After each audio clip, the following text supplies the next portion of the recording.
স্কুলে সময় হয়ে যাচ্ছে। স্কুল তো 10:30টায়, এখন বাজছে 9টা। কোথায় দাঁড়িয়ে হইছে? আমি একটু স্টেশনারি দোকানে যাব, তুই তাড়াতাড়ি চ। স্টেশনারি দোকানে আবার কি করতে যাবি?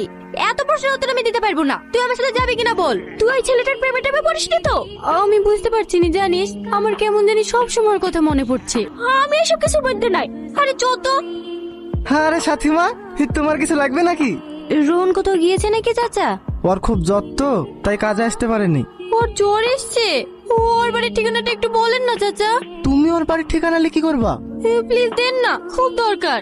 আমাদের গ্রামে যে বড় পুষ্কুন্নিটা আছে, ওর ডান পাশে ওদের বাড়ি। আপনাকে অনেক ধন্যবাদ। কিরা কোথায় যাচ্ছে? কেন রোহনদের বাড়ি? তুই কি পাগল হয়ে গেছি?